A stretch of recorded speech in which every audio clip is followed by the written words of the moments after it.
So thank you, Neal. Come up on and join us. Let's get right into the news of public television and public broadcasting. Big Bird. Did something happen about Big Bird? I wasn't aware of that. Big Bird.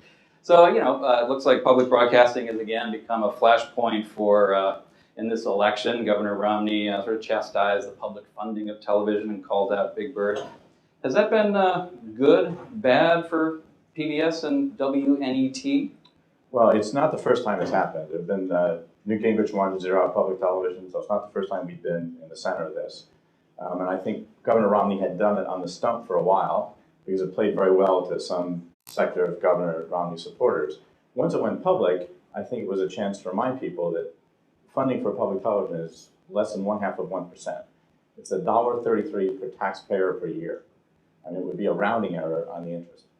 And I think, in fact, I think by the second debate, when President Obama said to Governor Romney, so far you've only told us about Planned Parenthood and PBS, he did that both because it plays well to his base, but also make the point these are very small funding issues. The other thing which has come out in the debate is to remind people that PBS may be the best public-private partnership ever. That for every dollar of federal funds that we get, we raise 6 times in private philanthropy. Well, let's talk a little bit about public broadcasting. So if you look at PBS, say 20 years ago, it was sort of the sole dominion, if you will, of shows about nature, shows about science, British dramas, and so forth. And then with the rise of niche cable networks, you see a lot of this kind of programming moving over to these cable stations. So what do you see, and what can you tell folks here about the future of public television and its purpose? I had to adjust your timeline a little bit. I'd back it up a little earlier and say there's no doubt that when cable first started, a lot of people thought that's going to be the end of public television because after all, there'd be niche channels, everything that you do. You do a little nature thing, there's Discovery. You do history, there's a history channel. What we've seen now is, in fact, all those channels are running from those core expertise and chasing the demo that a lot of you want. And to do that, they're embracing reality. And so, more and more, all those cable channels are actually not doing the core programming they do, which may be why actually PBS ratings are going up when many other channels are dropping. And I think what's going to happen over time, I think some of these cable channels are going to go away because they can't be sustained. And I think what's happened is the world of cable is playing the same game as commercial television, which is fine, but that's to chase the demo that they want. What that leaves is, I think, a sizable audience of attractive viewers who yearn for high-class history programs. And there's no one else like Ken Burns that want to watch nature programs and not just programs where sharks eat people every week, but serious, smart programs done by people who are experts in animal life.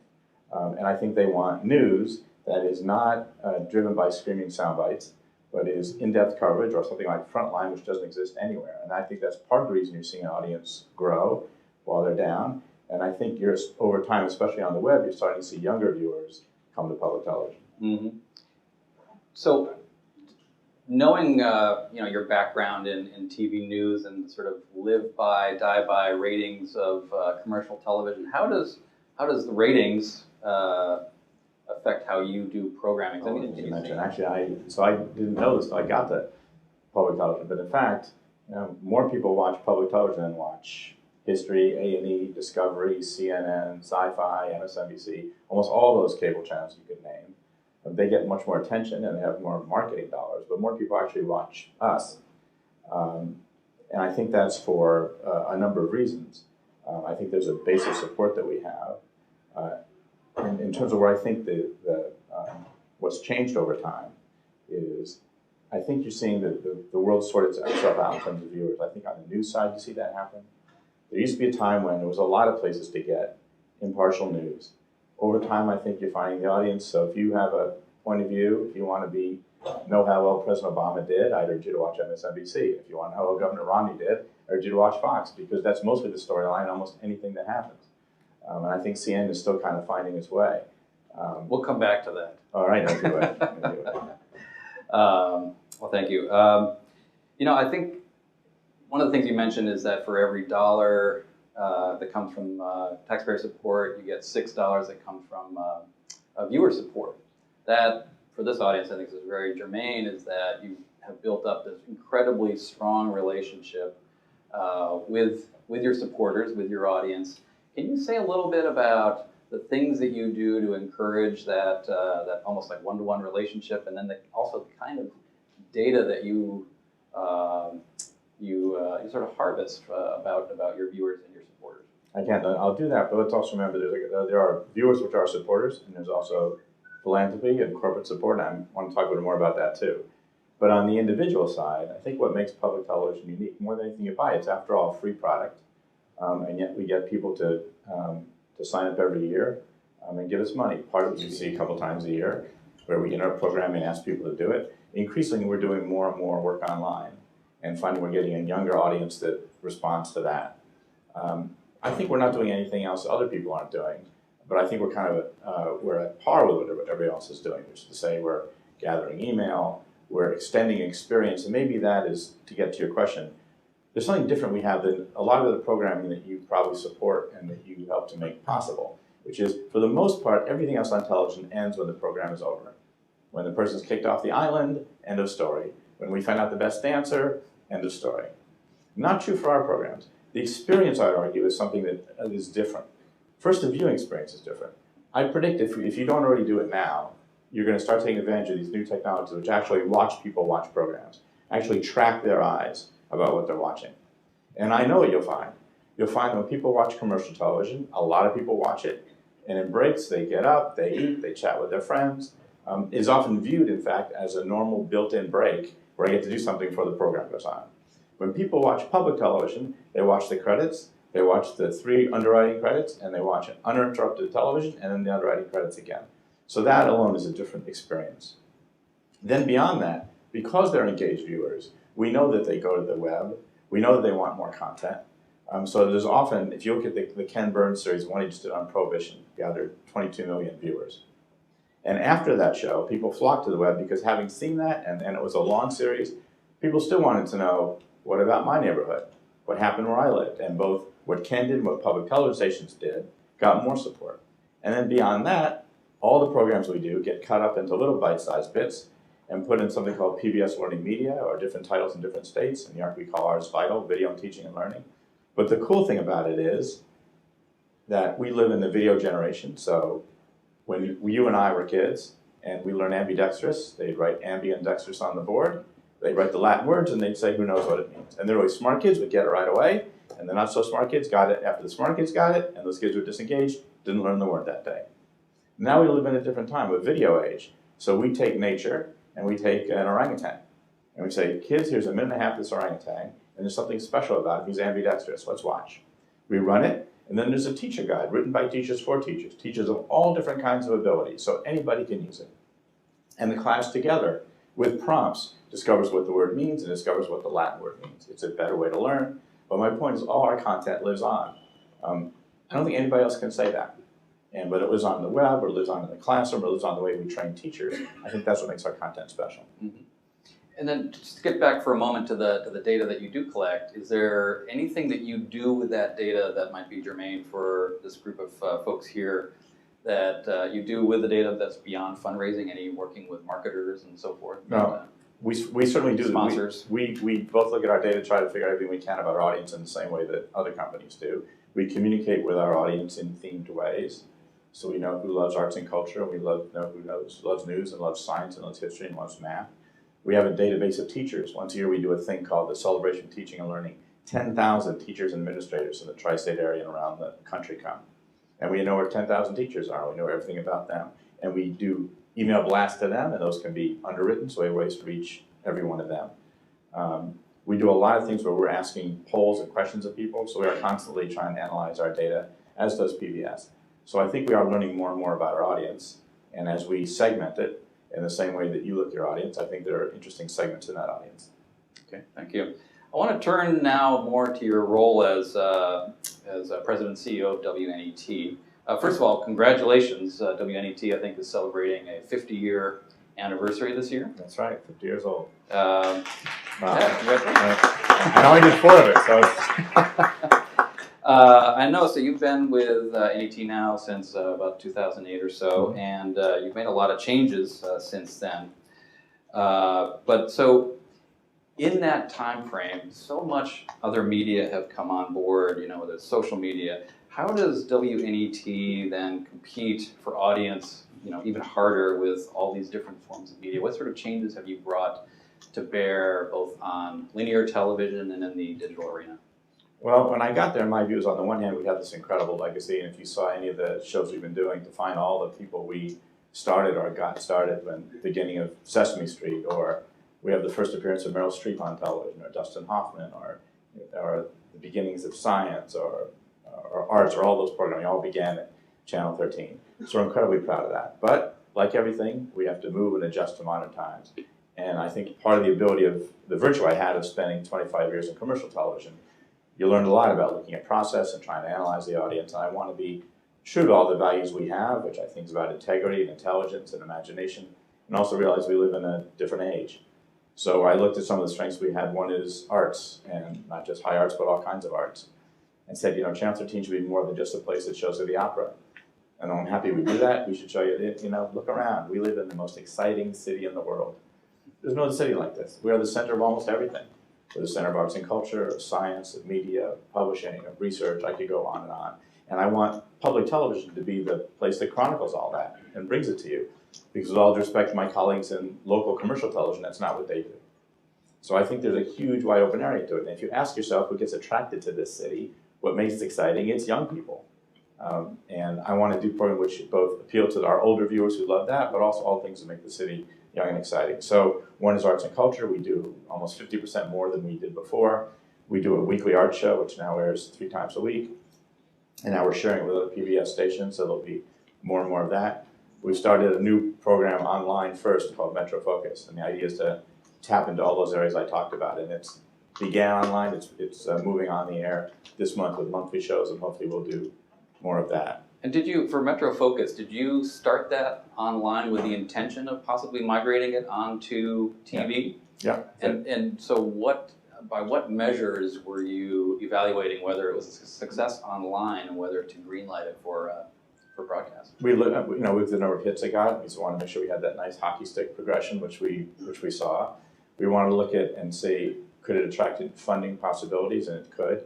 Could it open doors? And it has, to all kinds of people. There's some giant institutions in the city, which I think aren't being well served in terms of coverage. A lot of the nonprofits, all the research things I mentioned, a lot of the institutions in the city, big and small, arts and culture, high and low. That's all worked. So I'm very excited where that's going. The other thing that we did, which I think is a thing that we've done that is has potential to get younger viewers and more viewers, is we've turned some of the production things on its head. If you've ever seen our studio at Lincoln Center, it's all glass, it's all robotic, so we reduced the cost tremendously. But when Ken Burns did his epic on World War II, we said, let's do something different. So we said to viewers, you know what? You send us your stories. Take your handheld cameras and interview your parents, your friends, your grandparents, people who were around during the war, and send us your stories. And out of that, we made a show. It's the opposite of what's ever done in television. And the thing that was great about it was it wasn't always beautifully lit, and the sound always wasn't very good, but you got such real, authentic examples. And the guy who said, I sit out on my porch in Massapequa and I look at the forest, and I know where the snipers are. To this day, I know where they are because that's how real the Battle of the Bulge is to this day. The guy who said, you know what? I remember beyond the trees that is daytime, so no nighttime shots. So during the day is all the firing. And I made myself as small as I could hugging a tree, and I heard the whiz of bullets going back and forth, and I heard bodies fall in the snow. And every day at the end of the fighting, they would ship up food from the back lines to the front lines. As I walked back, I saw trays and trays and trays of uneaten food. And I knew how bad that day was. Right?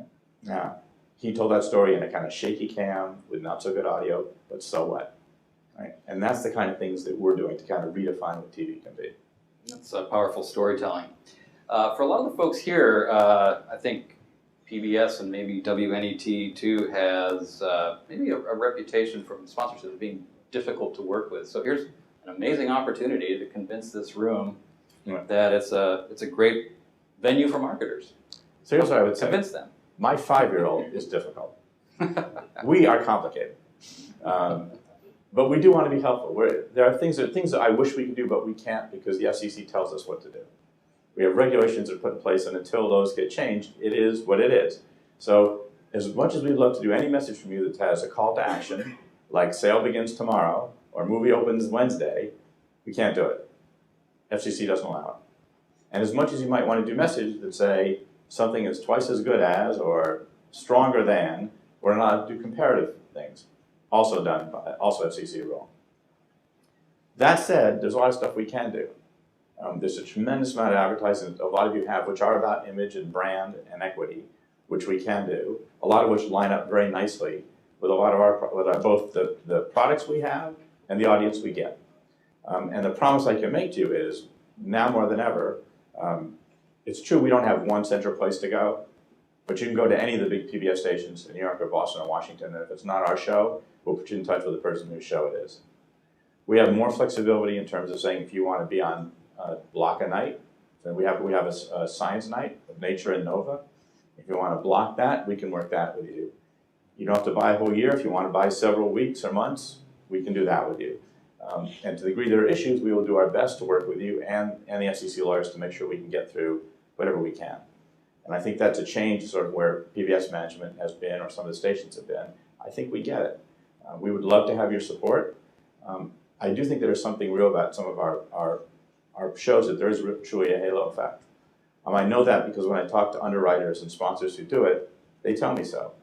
And they tell me that there's something wonderful to their workforce who feel incredibly proud to be associated with some of these projects. To that end, we can do things for you, like sending talent to meet with workforces and things like that, or going to events. We have done that. And we have done events, as I mentioned in the show, which also increase the corporate branding.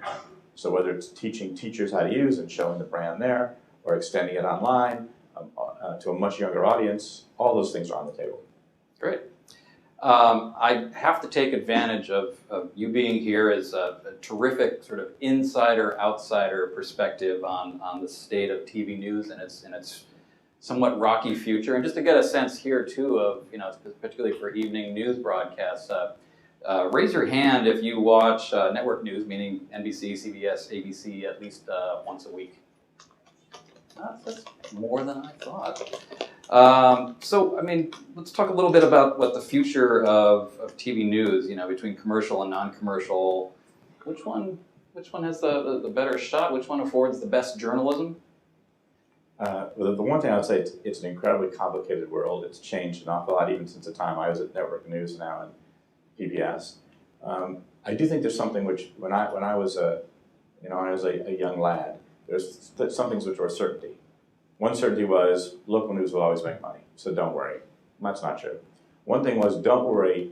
In America, we're never going to have kind of politicized news organizations because everybody needs to play down the middle to get to get everybody. But that's not true. That's changed. I still think there is a sizable audience to evening news.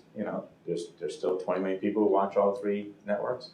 But they need to change those shows because the idea of almost any of you coming home and saying, I don't know what happened today, those days are gone. And when I first started, the fact that you could hold video and no one else would have it, or have a story and no one else would know about it, those days are gone. So the challenge for news organizations are to try to get you more interested. How do they do that? Some do it with in-depth reporting, to the degree you can be in-depth a half an hour. And some, I think, try to find gimmicks.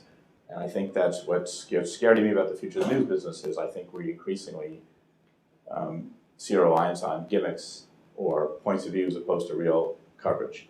And I worry about that, not just as a newsman, I worry about it for democracy. I think it's important in the world in which we live that things change. And even if you think you know the right answer, circumstances change. But if you only watch and listen to people who reinforce your point of view, you'll never change your mind. That's not good for democracy. And I worry about, as I said, people who can get your views reinforced on Fox or MSNBC, or can read only things they want, or can get a web experience, which can now know what you want and give it only to you. That may be good in the short term for people making money on it, but it's bad for our country. I was wondering if you had a chance to look at any of these live digital news casts, these so-called CNN killers like HuffPo Live or Now This Is News, which recently hired CNN veteran Easton Jordan. Have you had a look at those? And a little bit. What do you think of their prospects? And and as the future of what television, what video news can be? I think there are a couple things video news brings you, and you have to decide where you can, where the economies of scale are and where the advantages of our size. If you're a video news organization, you say, what I'm going to bring you is someone sitting at a desk. Increasingly, anybody can do that, and they can bring it to you on any device for a very low cost.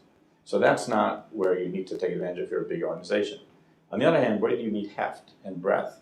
You need that because when the job numbers come out, I actually want to turn to somebody who can tell me what they mean. And to that, I think I need to be around experts and smart people and have some standing. And I think the challenge for big organizations to say, when you watch us, we will communicate to you what we bring, but we'll bring the value and we'll signal the value. I think overall organizations haven't always brought value. To the degree they bring you the same stand-up for the same person at the same place, that's not value.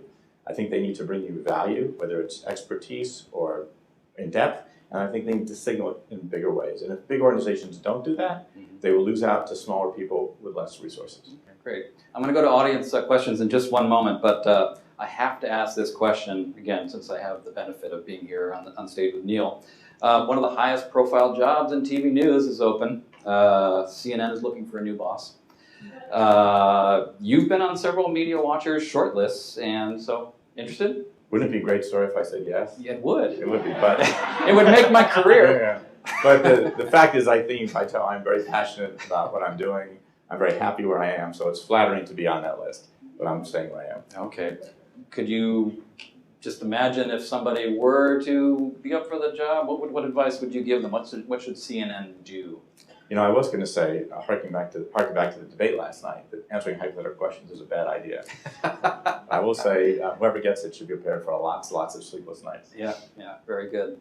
All right, so I wanted to open it up to any audience questions. I know you guys have had a long day, but anybody? Yes, they're in the back.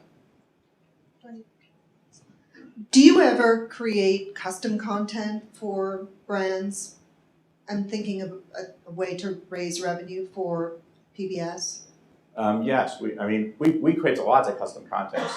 We've done some things, especially for our funders who are interested in specific angles on things, and we have made that available on websites and things. So we have done that, and we're happy to look at that. I see a question, a hand up way in the back there. So my question has nothing to do with advertising. What I'm interested in is, do you foresee there being a blowback where people start to watch significantly more public television and evening news because of the lack of incisive reporting on cable news? I think you're going to see, and you are seeing, our ratings are up during the convention because people actually just wanted to watch the convention and not hear it be spun either way. Ratings are up on Frontline, especially when they do political things.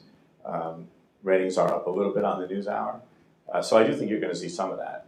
I don't think you're going to see it up so much. I think what you're going to see is the media world continue to disaggregate and find more and more points of view that people agree with. I think what you're going to see is stable brands will make a difference, are brands that stand for something. So I think in that way, PBS is going to be very strong. Thank you. Any other questions there? I see one right here in front, in the blue.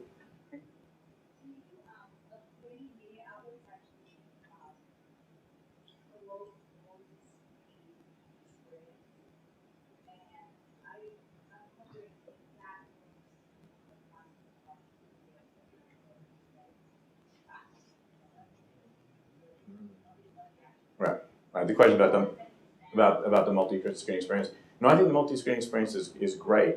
I think it'll work a little differently for us. I think for some people, I still think getting lost in a particular show is what they want. I think over time, in the same way that we have our own apps, and there's both PBS apps and WNET apps, that we'll be able to design things as Discovery's played around with sometimes with you watch them. You know, Discovery, you can, they're playing around a thing where you watch the shark, and then if you want on your iPad, you actually get more video of the sharks eating people or know how their mouth works or something like that. I could see us doing more in-depth things where you want to watch that simultaneously.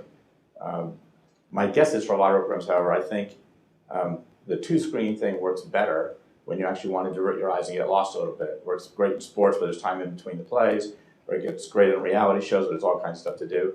I think if you're really into, if you're really into Downton Abbey, I don't think you want to take a break in the middle of it. I think you want to see how it comes out and then think about then do stuff.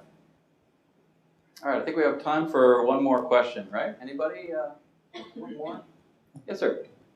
I'm going to cheat. It's actually a two-part question. Oh. We got a tweet that just asked, what's the difference between the BBC and PBS? A ton of money.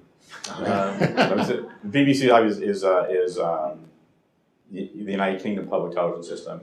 It's different in a number of ways. You know how they fund it in Britain up till recently is you paid a tax on every television in your house. Like $225 per TV is how it's funded. And the BBC is the biggest, most prosperous public media organization in the world. Awesome. And then the second question is, do you have a strategy, this being sort of a digital conference, is the emergence of digital TV and those extra channels, is there a strategy at NET for that? Totally. In fact, we have the best strategy because unlike a lot of our commercial brethren, which are just filling them up because they don't want to lose the spectrum, we actually use our strategy in a number of ways. We have a round-the-clock kids channel, and that's important because our program it's not out to sell you breakfast cereal. We're making you to go to amusement parks. It's a safe place for parents, and even at 9, 10 o'clock, we get a real number on that. So we have one thing devoted to kids. We have one thing devoted to history. We have a Spanish-speaking service, which are shows in Spanish. We have a thing called Create, which is sort of arts and how-to. I mean, we have a bunch of other channels we'd like to launch. And if you look at the spectrum, I think public television is the best use of using it responsibly. All right. Well, thank you very much, Neal Shapiro. Thank you. Thank you. Thank you very much. Thank you very much, Automatic.